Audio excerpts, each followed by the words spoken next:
Baik, bismillahirrahmanirrahim. Kita lanjutkan kembali ya, ikhwah. Pembahasan kita seputar tema tafsir ayatul ahkam.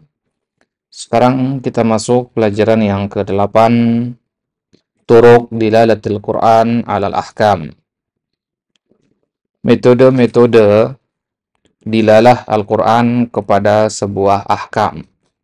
Artinya, bagaimana sebuah ayat di dalam Al-Quran menunjukkan kepada sebuah hukum. Misalkan, ketika kita mengatakan hurrimat alaikumul maitah, diharamkan atas kalian bangkai. Bagian mana dari ayat ini menunjukkan bahwasanya bangkai itu haram? Ya, dari kata hurrimatnya. Nah, ini namanya dilalah. Yaitu dilalah yang pasti, ya, yang tidak mengandung kemungkinan makna lain. Berarti kalau ada mengatakan bangkai itu halal, ya, secara global dia mengatakan begitu, selain kondisi darurat, maka dia telah menentang ayat tadi berarti. Ya, kenapa? Karena dalalah pada ayat hurrimat alaikumul maitah itu adalah dalalah yang tidak mengandung kemungkinan kedua atau ketiga. Hukumnya sudah pakem, baku, pasti satu-satunya. Nah, jadi ada dalalah ayat yang mengandung kemungkinan. Kita kenal dengan nama zanni. Ya, misalkan di ayat aulamastumun nisa. Lamastumun nisa itu maksudnya jima atau hanya sekedar menyentuh perempuan. Jadi mewajibkan mandi yang membatalkan wudhu itu apakah jima atau menyentuh perempuan juga. Nah, menyentuh perempuan apakah masuk ke situ? Nah, kata lamastumun nisa di situ ya zonni sifatnya. Ya zonniyud dalalah. Baik. Kemudian poin yang kedua akan dibahas di pelajaran yang ke-8 ini adalah pengaruh dari perbedaan qiraat ya dalam menentukan hukum fikih dari sebuah ayat. Ada yang membaca ayat ini begini, ada yang membaca begitu. Nah, perbedaan qiraat ini apakah juga berimplikasi kepada perbedaan hukum yang dihasilkan? Karena ayatnya kan sudah berubah. Nah, apakah hukumnya juga ikut berubah? Gitu. Nah, ya, kita ambil poin yang pertama, anwa'u dilalatil alfaz. Anwa'u dalalatil alfaz. Macam-macam jenis-jenis dari dalalah sebuah lafaz. Jadi lafaz itu adalah kulit. Nah, kemudian dalalah itu adalah makna yang dikandung oleh si lafaz ini. Ibaratnya adalah isinya. Maka kita bisa mengetahui isi dari sebuah lafaz dari mana? Dari lafaznya, dari kulitnya. Ya, ibaratnya ya kita melihat ada apel, ya bagian luarnya ya keriput misalkan, ya ada buah apel sudah nggak segar lagi tampakan kulitnya, berarti dalamnya juga kurang lebih begitu. Ya, nah, ya meskipun itu tidak berlaku secara umum tentunya ya. Durian misalkan dari luarnya kulitnya berduri tapi dalamnya tidak. Nah, ya, seperti itu. Ya tentu beda lagi poin pembahasannya. Jadi yang kita sampaikan di sini bahwasanya lafaz itu adalah wasilah kepada makna, dan untuk bisa sampai kepada makna disitulah peran dari dalalah itu. Nah, jadi ketika Anda mengatakan kepada antum misalkan keluarlah, ya dengan nada tegas. Nah, lafaznya adalah keluarlah, dan dalalah yang antum pahami adalah oh lagi marah ini. Nah, itu namanya dalalah. Jadi apa yang antum tangkap dari lafaz tidak hanya dari apa yang antum dengar, tapi juga dari konteks kalimatnya, dari waktu pengucapannya, metode pengucapannya. Nah, itu namanya dalalatul alfaz. Baik. Kemudian dalalatul alfaz itu kita bagi berdasarkan subutnya, berdasarkan kekokohannya, dibagi menjadi dua, qat'iyyud dalalah dan dhanniyud dalalah. Qat'iyyud dalalah, yang namanya qat'i itu artinya pasti, ya. Ya, tidak bisa dirubah-rubah. Ya, berarti dia adalah madalla ala ma'nan muhaddadin la yahtamilu siwahu. Yaitu sebuah lafaz yang menunjukkan makna tertentu yang tidak mengandung kemungkinan makna yang lain. Semisal firman Allah, wa ahallallahu al-bai'a wa harramar riba. Jelas di sini Allah mengatakan jual beli itu halal, riba itu haram. Kalau ada orang yang mengatakan riba itu halal misalkan dan jual beli itu haram, ya, karena dia mengatakan ayat ini ada dua kemungkinannya di sini. Nah, ini salah. Karena ayat ini qat'iyyud dalalah. Nggak bisa lagi kita coba-coba untuk mencari makna kedua, ketiga dari ayat ini. Kenapa? Karena maknanya satu. Ya, ibaratnya ya lafaznya adalah wa ahallallahu al-bai'a wa harramar riba. Kalau kita katakan lafaz itu ibarat pintu, kemudian dalalah itu adalah apa yang berada di balik pintu itu, maka pintunya di sini hanya satu. Ya, makna di balik pintu itu juga hanya ada satu saja. Maka tidak boleh orang memasuki pintu tadi, kemudian dia mengatakan di dalam pintu ini ada tiga makna. Di dalam pintu ini ada tiga benda, misalkan nggak boleh. Ya, kenapa?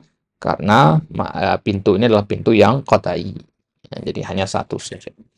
Baik. Kemudian dhanniyud dalalah, dan ini yang paling banyak dari ayat Al-Quran dalam ayat-ayat ahkam ya.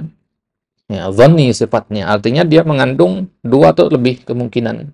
Ya. Karena dhanni itu maknanya adalah ada yang rajih, ada yang marjuh. Ya, perhatikan istilahnya rajih dan marjuh, bukan sahih dan khoto.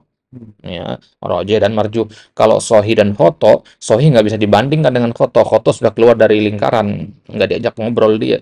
Ya, kita ngomongnya rajih dan marjuh. Rajih adalah apa yang Anda kuatkan, ya. Marjuh adalah apa yang Anda lemahkan. Ya, apa yang Anda anggap kuat belum tentu itulah yang beneran yang benar, gitu kan? Maka rajih tidak pasti dia adalah yang sahih. Dia hanyalah yang kuat menurut kita berdasarkan ilmu yang kita punya. Nah, bisa jadi apa yang kita anggap rajih ternyata sebenarnya itu adalah yang lemah.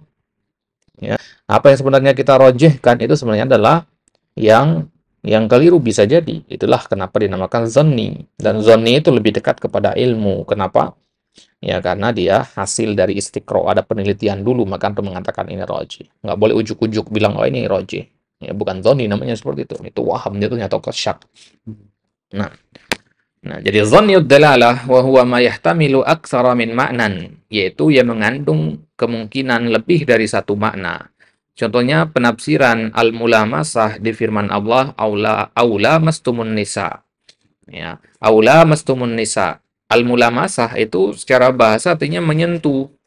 Apakah lamastumun nisa di sini artinya menyentuh perempuan dengan mencumbuinya, ya, atau hanya jima saja, gitu.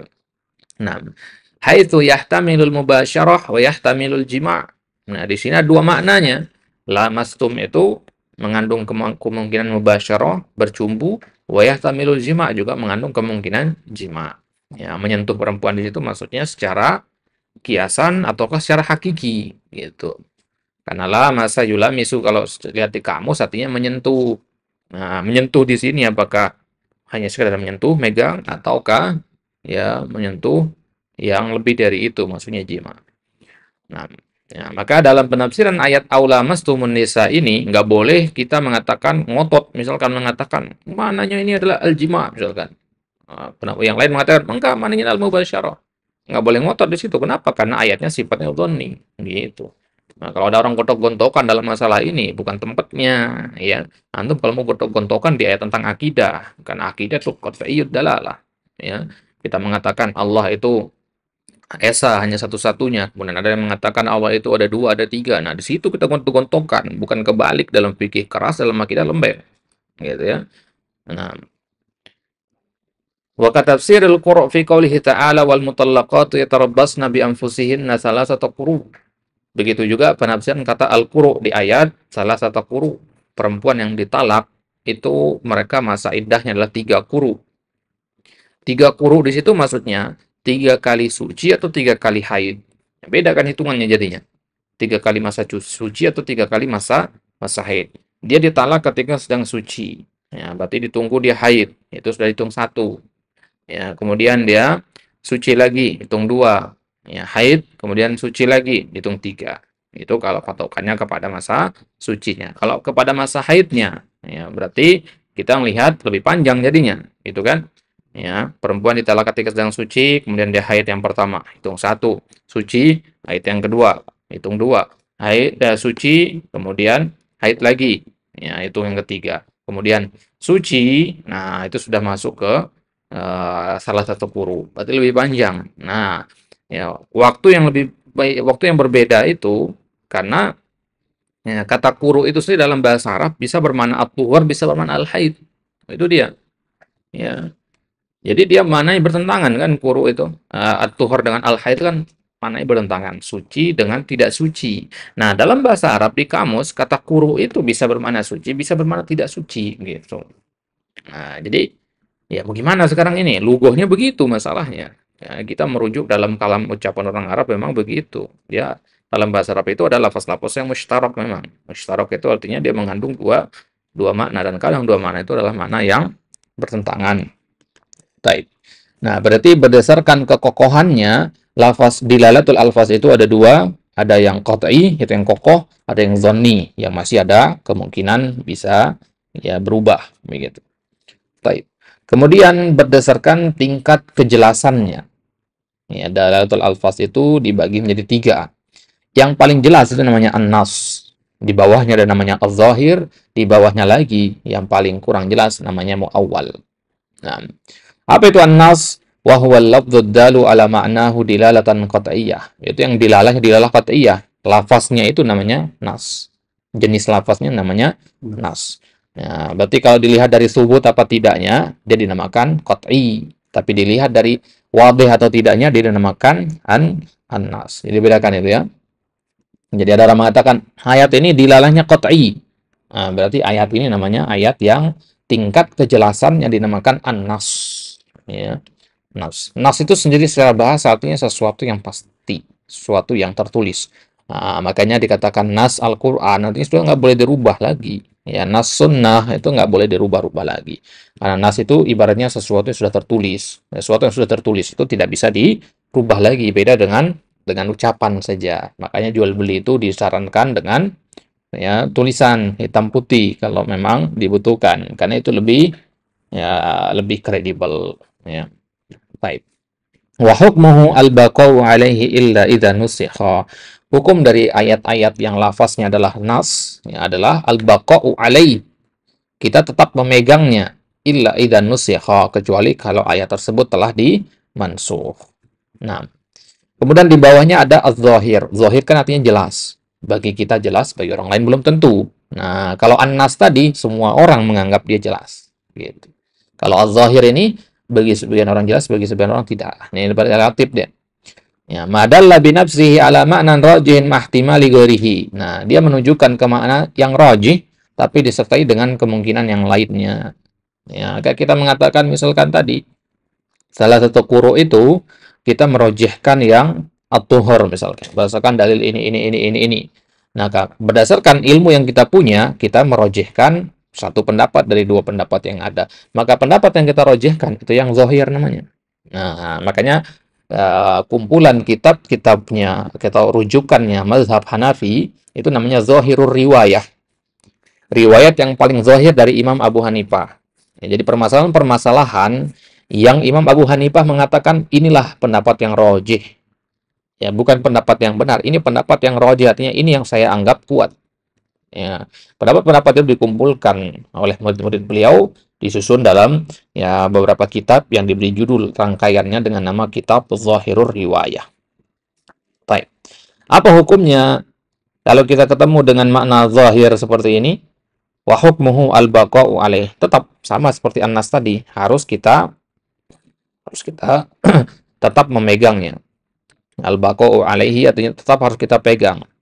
Ya, dengan syarat ma lam yadulla dalilun ala qasdil ihtimalil marjuh. Ya, selama tidak ada dalil yang menunjukkan akan kemungkinan marjuh, adanya dalil yang makna yang marjuh, makna yang kita lemahkan gitu. Jadi kenapa tidak kita ganti kata az-zahir dengan ar-rajih di sini? Ya. Karena kalau ar-rajih itu pasti ada marjuhnya. Nah, kalau az-zahir itu bisa ada bisa tidak. Lebih umum deh. Gitu. Nah, makanya istilah zahir istilah dalam ilmu usul fikih. Nah, adapun istilah rajih itu istilah dalam fikih.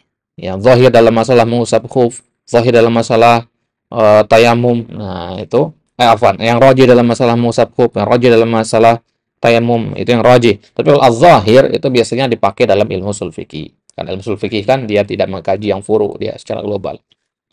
Baik.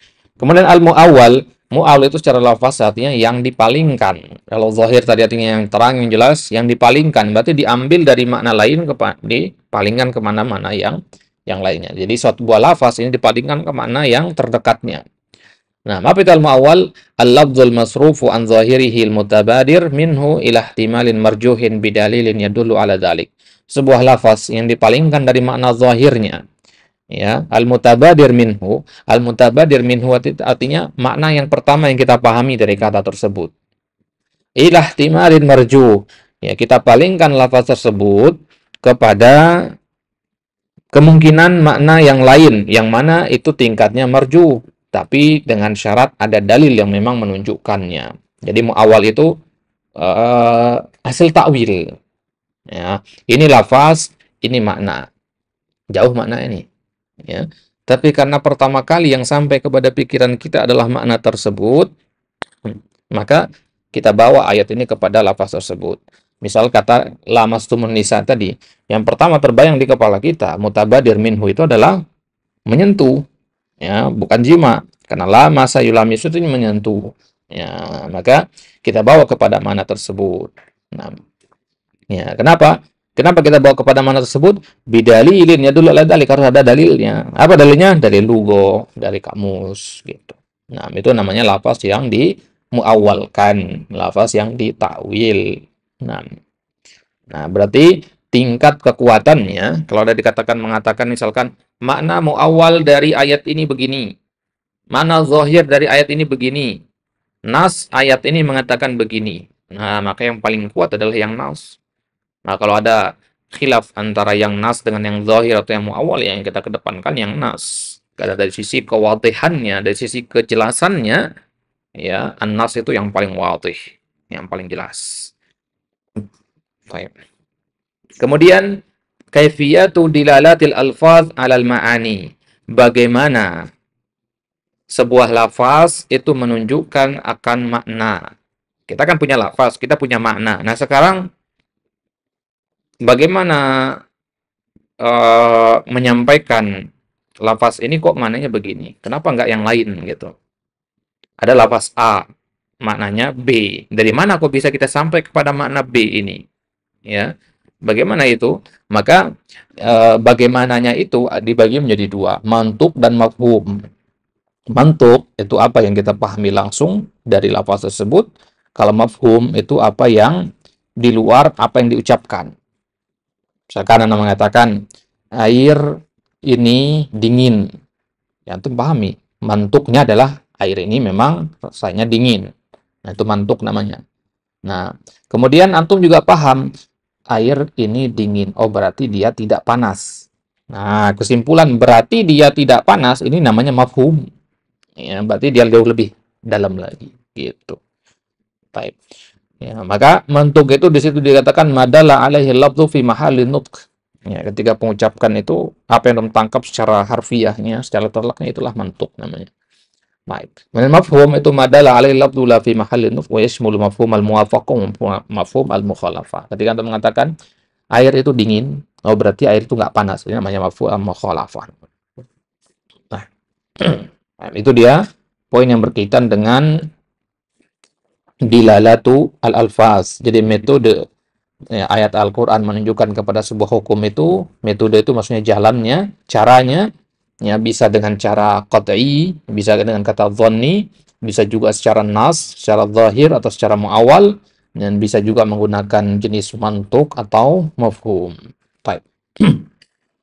Nah, kalau antum masih kurang terlalu paham pembahasan ini tidak masalah ya, karena memang ini pembahasan sebenarnya dalam usul fikih, istilah mantuk, mafhum dan sebagainya usul fikih itu.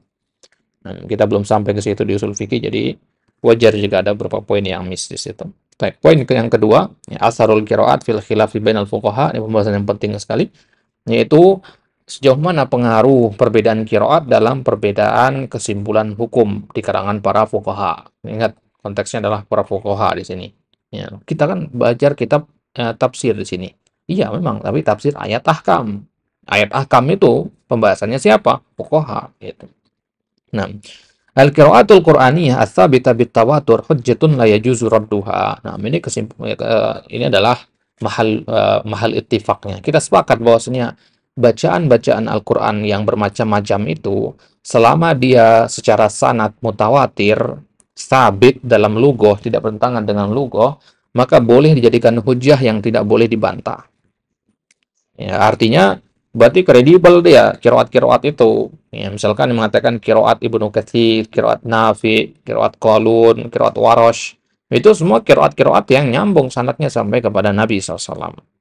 Jadi Al-Quran itu tidak diturunkan dengan satu qiraat. Qiraat yang kita pakai sekarang ini hanya satu dari 10 qiraat yang ada. Wa bina'an 'ala dzalika, dan berdasarkan hal ini, fa inna ta'addudal qiraat yunazzalu manzilata ta'addudil ayat. Nah, apakah sekarang perbedaan qiraat itu berarti bermakna perbedaan jumlah ayat? Ada satu ayat dibaca dengan 3 cara. Berarti apakah sekarang hitungannya ada 3 ayat jadinya? Nah, ya, jadi dianggap begitu, ya. Nah, kenapa? Karena satu ayat dibaca dengan 3 qiraat yang berbeda, kan menghasilkan makna yang berbeda juga.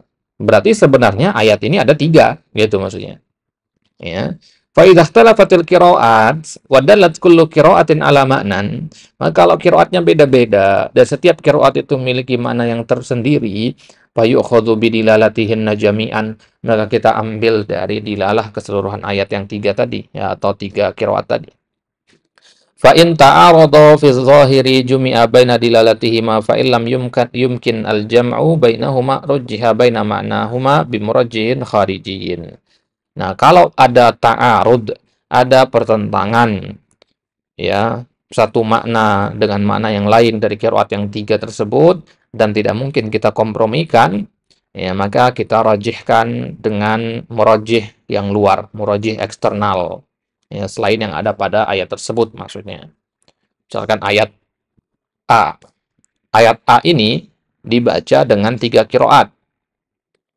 Ya, dan 3 qiraat ini memiliki 3 makna dan maknanya berbeda-beda yang ketiga-tiga ini, nggak bisa dijamak. Nah, yang mana yang kita ambil kalau begitu dari 3 makna tersebut? Ya, maka kita rojihkan dengan, ya, murajih eksternalnya. Ya, tapi kalau mungkin dikompromikan, maka ya kita ambil mana hasil kompromi atau hasil jamak itu. Misalkan di ayat wailul lil mutaffifin, kata wail itu, ya, ya, khilaf para ulama di situ, ada mengatakan wail itu artinya al-halak, kecelakaan, ada mengatakan di situ, ya, wadin fil jahannam, ya, nama lembah di dalam neraka, ada mengatakan azab, ada mengatakan kehinaan. Nah, lafaz-lafaz ini kan intinya satu, sama-sama buruk, gitu, konotasinya negatif. Nah, maka berarti wail itu adalah sebuah hal yang negatif, itu sudah wajul jamaknya, gitu. Bisa dikompromikan di situ. Gitu. Nah, misalkan di ayat juga alhaqumut takatsur. At-takatsur itu maksudnya afwan, inna atainakal kautsar. Al-kautsar itu maksudnya apa? Ada mengatakan nahrun fil jannah, ada mengatakan apa namanya? Al-Qur'an, ada mengatakan rasul, ada mengatakan al-iman, ada mengatakan an-ni'mah dan sebagainya.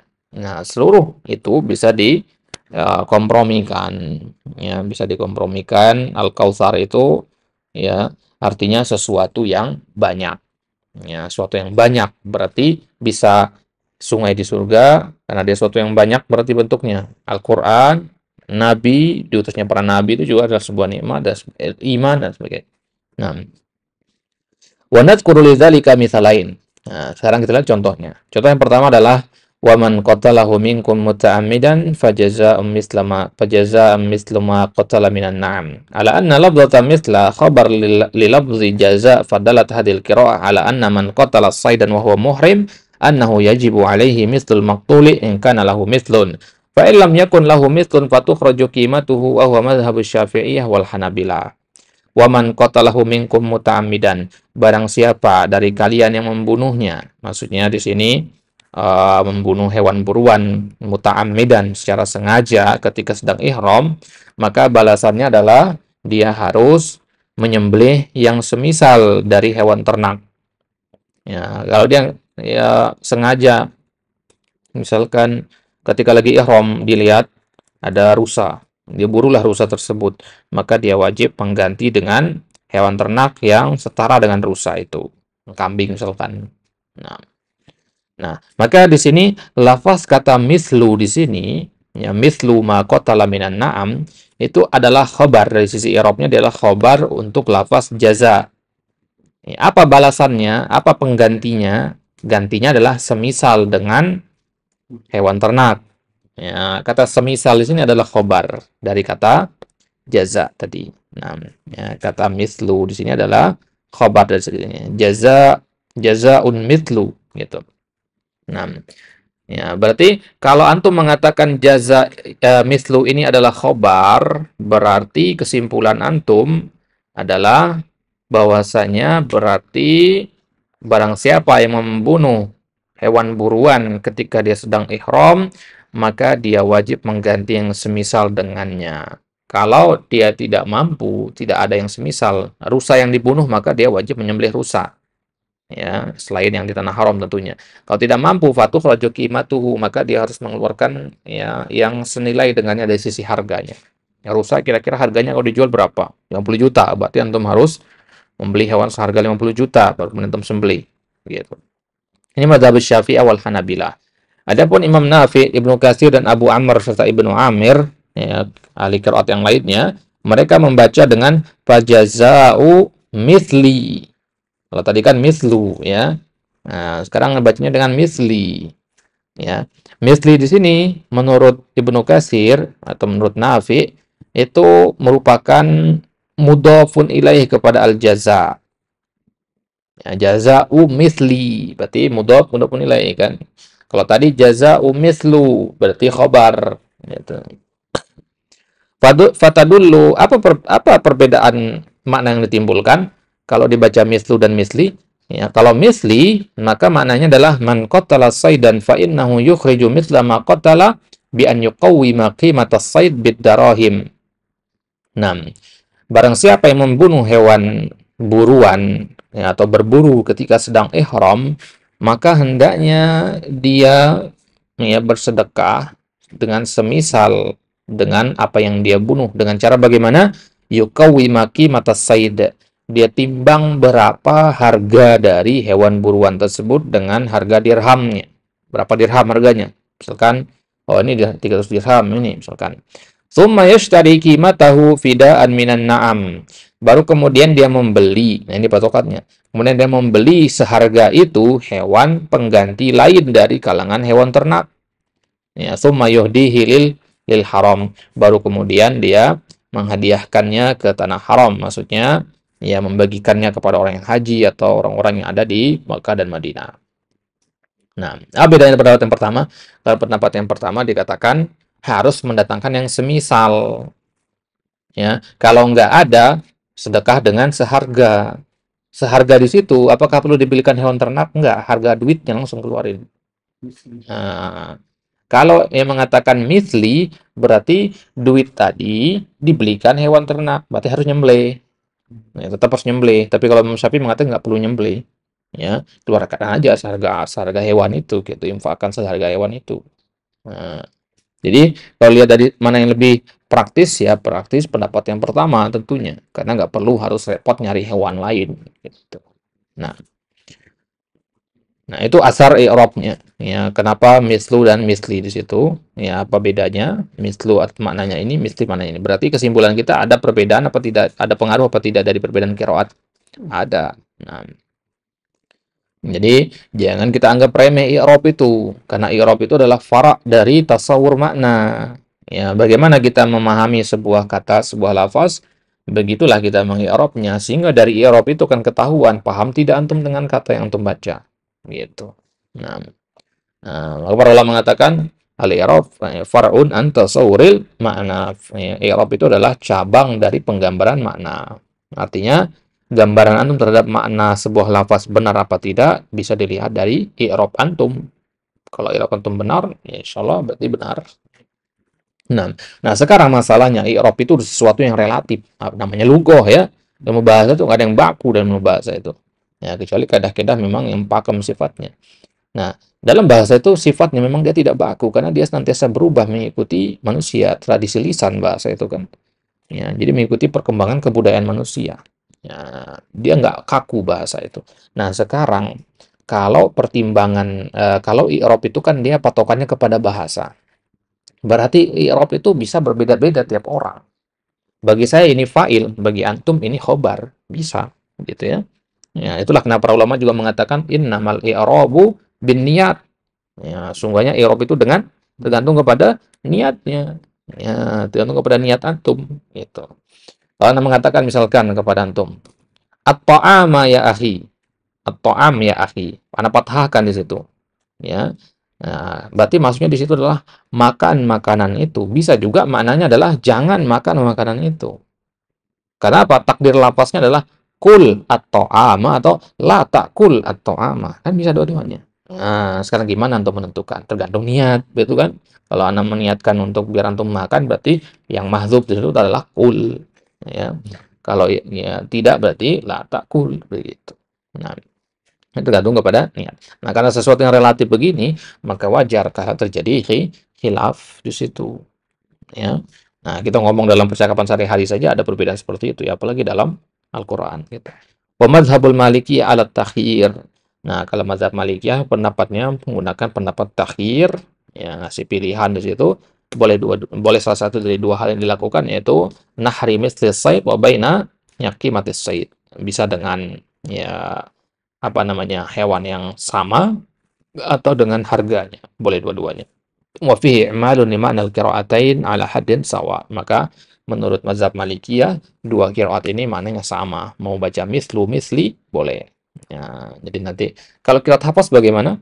Ya, qiraat hafaz sendiri baca dengan mislu ya. Ya, wa man qatalahu minkum muta'ammidan fajaza'un mislu ma qatala minan na'am. Nah, pada baca begitu maknanya berarti harus dengan hewan yang semisal atau kalau tidak maka dengan harga dari hewan tersebut. Nah, kenapa?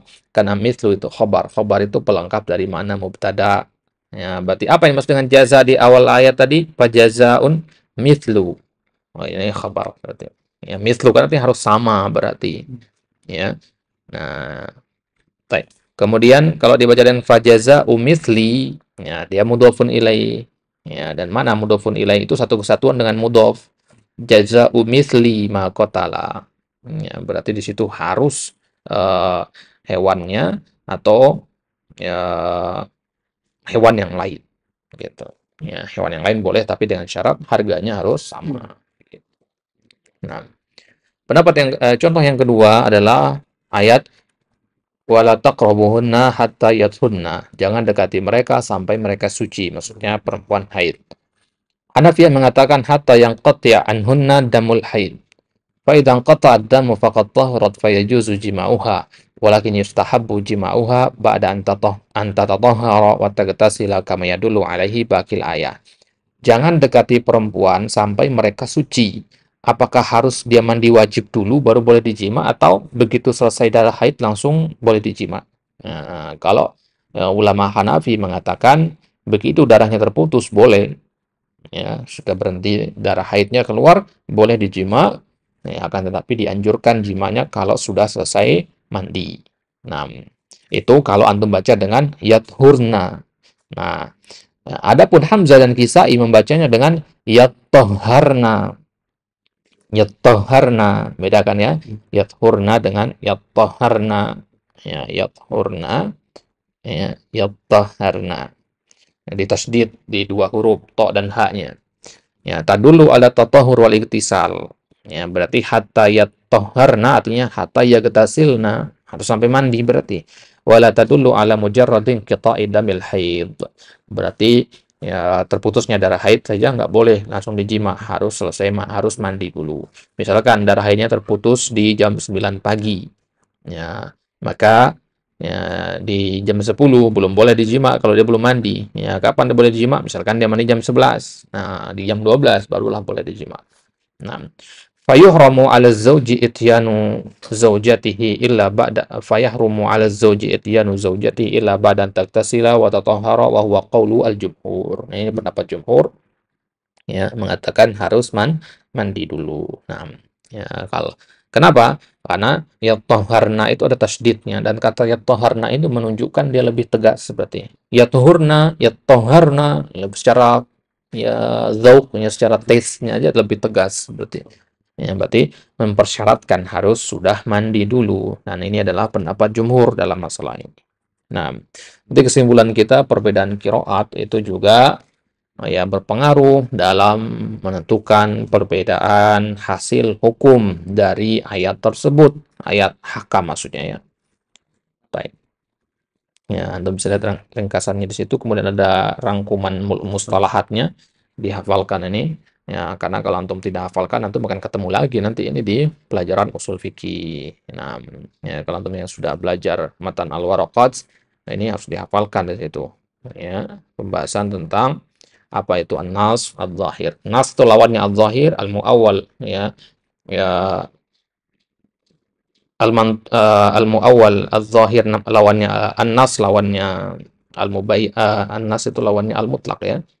Ya, kemudian al-zahir lawannya al-zahir al-mubayyan ya, al-muawwal, kemudian al-mantuq lawannya al-mafhum. Nah, baik. Naktafi bihadza. Nanti bisa lihat tasjirnya di halaman selanjutnya.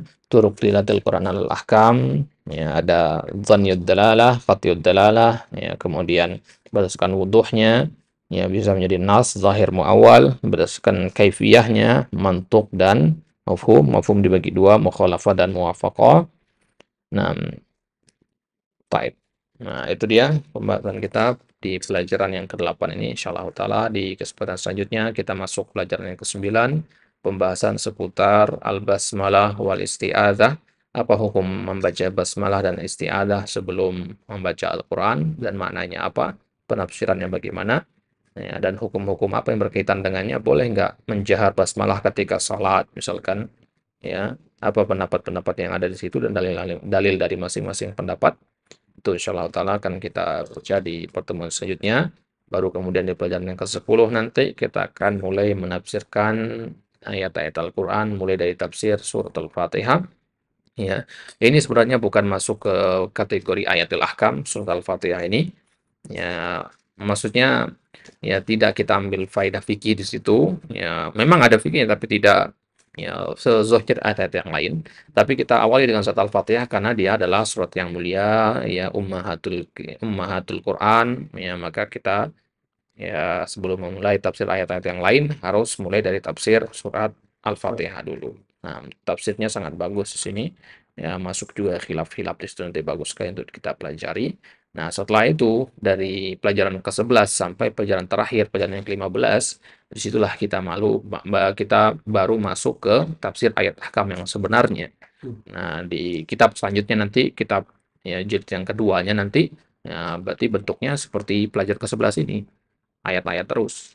Ya. Nah, itu dari surat Al-Hajj nanti. Ya, afwan, ya, ayat haji dari surat Al-Baqarah maksudnya. Ayat 158 sampai 160. Ya, Al-Baqarah lagi nanti. Jadi nggak semua Al-Baqarah kita baca kan. Ya, kita tafsirkan, tapi yang ayat ahkamnya saja. Begitu juga nanti surat An-Nisa yang mana ayat ahkamnya saja, begitu seterusnya. Ya, sampai habis ya, ayat-ayat ahkam yang paling penting ya. Bukan berarti ayat ke 1 sampai ayat ke 157 itu tidak ada ayat ahkamnya ya. Enggak. Ya, ada ayat ahkamnya tapi kita fokus pada tema-tema tertentu. Misalkan ayat tentang haji saja. Misalkan berarti ayat ahkam tentang haji itu lebih spesifik lagi gitu. Nah, itu dia pembahasan kita. Wallahu taala ala wa alam. Ya, jangan lupa untuk senantiasa dimurojaah kembali. Wassallallahu ala nabiyina Muhammadin wa ala alihi washabihi wasallam wa akhiru da'wana alhamdulillahi rabbil alamin.